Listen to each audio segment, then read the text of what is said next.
E terminou o protesto de pescadores no rio Itajaí, a sul no litoral norte do estado.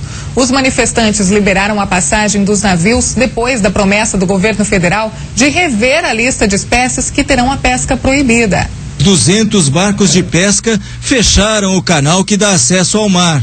As balsas também tiveram a circulação prejudicada. O protesto era contra a proibição da pesca de espécies de alto valor comercial, supostamente ameaçadas de extinção. Foi um dia de intensas negociações. O protesto só acabou depois que os Ministérios da Pesca e do Meio Ambiente anunciaram a criação de um grupo de trabalho com a participação dos sindicatos para reavaliar a lista de espécies proibidas. Essa listagem vai ser revista e dessa vez com a presença de alguém que entende da pesca e do setor pesqueiro.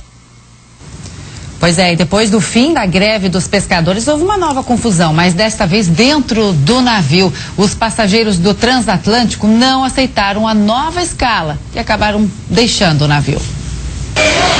Essas imagens gravadas dentro do transatlântico foram feitas logo depois que os passageiros receberam a notícia de que o roteiro de viagem havia mudado. Ao invés de um cruzeiro internacional que passaria pelo Uruguai e pela Argentina, agora eles teriam que fazer uma viagem nacional a Ilhabela em São Paulo e Búzios no Rio de Janeiro. Indignados com a mudança, muitos desembarcaram do navio em Itajaí e desistiram da viagem. A Polícia Federal foi chamada para garantir a segurança de quem resolveu ficar dentro do navio. O pessoal estava exaltado, porque como é open bar, né? O pessoal já tinha bebido bastante. Então, na hora que anunciou essa troca, todo mundo desceu para a recepção e começou a brigar com todo mundo lá. O transatlântico chegou em Itajaí na manhã de segunda-feira e deveria sair no fim da tarde do mesmo dia. Mas por causa da manifestação dos pescadores que fecharam o canal de acesso ao complexo portuário, o navio teve que passar a noite atracado. Seu Cláudio é morador de Itajaí. Essa seria a primeira viagem internacional que ele faria com a família. Mas ao invés disso, ele embarcou no cruzeiro na segunda-feira e desembarcou no dia seguinte sem ter saído do lugar. Vou ver o que eles vão fazer. Ou eles dão um jeito, a gente vai brigar.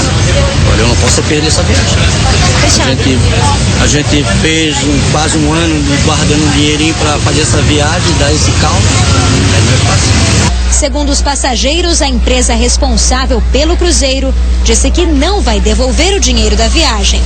Não tem que processar, não tem jeito, né? Por enquanto não houve explicação nenhuma, ninguém falou se vai devolver dinheiro, se não vai, então a gente vai ter que entrar com processo. E vamos até Itajaí, onde está a repórter Juliana Sene. Muito bom dia para você, Juliana. Como é que está a situação do porto aí nesta manhã? Bom dia a todos. A situação agora é normal. Por volta das 7h30 da manhã, entrou um navio em direção ao Porto de Navegantes. Ele já está atracado. E logo mais às 11h30 da manhã, outro navio também deve entrar no complexo portuário. Está agendada a entrada deste navio. Ele vai seguir para um terminal privado aqui da cidade.